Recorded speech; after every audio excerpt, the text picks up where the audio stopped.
জুলাই গণ অভ্যুত্থানের পর থেকেই দেশজুড়ে আলোচনার কেন্দ্রবিন্দুতে ছিলেন জামায়াতে ইসলামের আমির ডক্টর শফিকুর রহমান। তবে আওয়ামী লীগকে ক্ষমার ঘোষণায় অবাক হয়েছেন অনেকেই।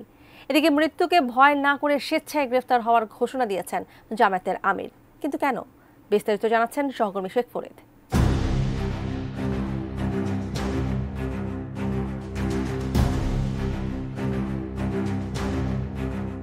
স্বেচ্ছায় গ্রেপ্তার হওয়ার ঘোষণা দিয়েছেন বাংলাদেশ জামায়াতে ইসলামের আমির ডাক্তার শফিকুর রহমান। 20 ফেব্রুয়ারি বৃহস্পতিবার নিজের ভেরিফাইড ফেসবুক পেজে দেওয়া এক স্ট্যাটাসে তিনি এই ঘোষণা দেন।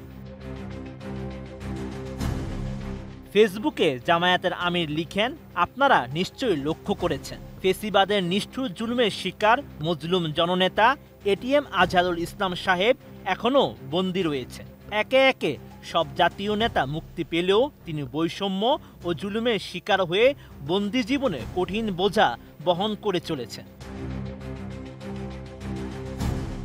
ভিশনের ফুলঝুরি মেগা অফারে ফ্রিজ কিনলেই পাচ্ছেন 16 পিসের আকর্ষণীয় গিফট বক্স একদম ফ্রি। গ্রেপ্তার হওয়ার ঘোষণা দিয়ে শফিকুর রহমান জানান, আজহারুল ইসলামকে কারাগারে রেখে বাইরে অবস্থান করা তার পক্ষে একেবারেই সম্ভব নয়। সরকারকে যথেষ্ট সময় দিয়েছে জামায়াতে ইসলাম। এই জুলুমের প্রতিবাদে এবং এটিএম আজহারুল ইসলামের মুক্তির দাবিতে তিনি নিজে গ্রেপ্তার হওয়ার জন্য 25 ফেব্রুয়ারি আদালত প্রাঙ্গণে উপস্থিত থাকবেন। জামায়াত আমির আরও লিখেন, আইন মন্ত্রণালয় এবং স্বরাষ্ট্র মন্ত্রণালয় আমাকে গ্রেপ্তার করে কারাগারে পাঠানোর ব্যবস্থা গ্রহণ করবেন। সময় মতো আমাকে যথাস্থানে পাবেন ইনশাআল্লাহ। এ বিষয়ে সরকারের পক্ষ থেকে এখনো কোনো আনুষ্ঠানিক প্রতিক্রিয়া পাওয়া যায়নি। জামায়াতের পক্ষ থেকেও আরও কোনো কর্মসূচি ঘোষণাও করা হয়নি। তবে রাজনৈতিক বিশ্লেষকরা বলছেন, ডাক্তার শফিকুর রহমানের এই ঘোষণা দেশের রাজনৈতিক পরিস্থিতিতে নতুন মাত্রা যোগ করতে পারে।